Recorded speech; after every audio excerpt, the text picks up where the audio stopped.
அண்ணாமலை போட்ட பக்கா பிளான். அடுத்த மீட்டிங் டெல்லியில். திமுகவுக்கு பேரிடியை இறங்கிய கூட்டணி கட்சி. தமிழக அரசியல் களம் 2026 தேர்தலை நோக்கி சென்று கொண்டிருக்கிறது.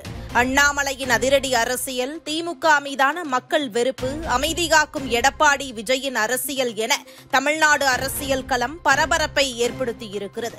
இந்த நிலையில் ஒரு அஜந்தாவோடு செயல்பட்ட ஆதவ் அர்ஜுனா கடந்த டிசம்பர் மாதம் அக்கட்சியிலிருந்து 6 மாதங்களுக்கு சஸ்பெண்ட் செய்யப்பட்டார். அதன்பின் அவராகவே விசிகாவில் இருந்து தன்னை முழுமையாக விடுவித்துக் கொண்டார். அதன்பின் விஜய் தலைமையிலான தமிழக வெற்றிக் கழகத்தில் இணைந்த ஆதவ் அர்ஜுனாவுக்கு தேர்தல் பிரச்சார மேலாண்மை பொதுச் செயலாளர் பதவி வழங்கப்பட்டது. விஜயை சந்தித்த சில மணி நேரங்களிலேயே திருமாவளவனுக்கு போன் செய்த ஆதவ் சந்திக்க வர வேண்டும் என்று கேட்டிருக்கிறார். அதன் பிறகு கட்சி அலுவலகத்திற்கு சென்று திருமாவளவனை சந்தித்தார் ஆதவ் அர்ஜுனா. இந்த சந்திப்புக்கு பிறகு செய்தியாளர்களை இருவரும் சேர்ந்தே சந்தித்தனர். ஒரு தந்தையை தனையன் பார்ப்பது போலத்தான் என் ஆசானை சந்தித்து ஆசி பெற வந்திருக்கிறேன். இதில் வேறு எதுவுமே இல்லை என்று ஆதவ் கூறினார். ஆதவையும் பாராட்டி தள்ளிய திருமா, அதேபோல தமிழ்நாட்டில் ஒரு புதிய அரசியல் பாரம்பரியத்தை ஆதவ் தொடங்கி வைத்திருக்கிறார். ஒரு கட்சியிலிருந்து விலகினாலோ விலக்கப்பட்டாலோ அவரை எதிரியாகவே பார்க்கும் ஒரு சூழல் இருக்கிறது. ஆனால் அதையெல்லாம் தாண்டி தனிப்பட்ட முறையில் நட்பு பாராட்டும் பண்பு இது என்று ஆதவை பாராட்டினார். ஆதவ் தன்னை சந்திக்க வருகிறார் என்று சொன்னதுமே திருமா தவிர்த்திருக்க வேண்டும். அவரை அழைத்து வீடியோ எடுத்து பிறகு இணைந்து செய்தியாளர் சந்திப்பும் நடத்தி இருக்கிறார். இதன் மூலம் திருமா ஒரு மெசேஜை திமுக தலைமைக்கு சொல்கிறார். அதாவது, எங்களுக்கு இன்னும் ஆப்ஷன்கள் இருக்கிறது என்பதுதான் அது.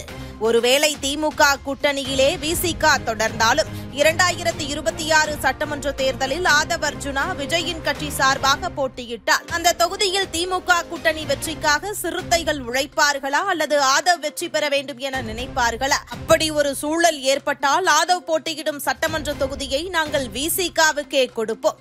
இந்த சந்திப்பை முதல்வர் ஸ்டாலின், உதயநிதி ஆகியோர் விரும்பவில்லை. திருமா இன்னமும் ஆதவோடு நெருங்கிய தொடர்பில்தான் இருக்கிறார் என்பதையே இது காட்டுகிறது என்கிறார்கள். ஆதவ் அர்ஜுனா தரப்பில் இந்த சந்திப்புக்கே திமுக தலைமை வரை விவாதம் நடந்திருக்கிறது. ஆனால் டெல்லியில் திருமா அண்ணனோடு ஆதவ் அடுத்தடுத்த சந்திப்புகளை நடத்துவார், விரிவாக விவாதிப்பார். திருமாவை திமுகவின் எதிர்கூட்டணிக்கு நகர்த்துவதுதான் ஆதவின் வேலை. அதை ஆரம்பித்து விட்டார். டெல்லியில் அடுத்தடுத்த பேச்சுக்கள் தொடரும், நடக்கும் என்கிறார்கள். இந்நிலையில் வருகிற 2026 சட்டசபை தேர்தலில் திமுக கூட்டணி உடைந்து விஜய் தலைமையில் ஒரு கூட்டணி, எடப்பாடி தலைமையில் வழக்கம் போல சில கட்சிகள் சேரலாம். சில தேமுதிக, அதிமுகவிலிருந்து விலகி பாஜக கூட்டணி செல்வதற்கான பேச்சுவார்த்தையில் ஈடுபட்டு வருவதாக தகவல் வெளியாகியுள்ளது.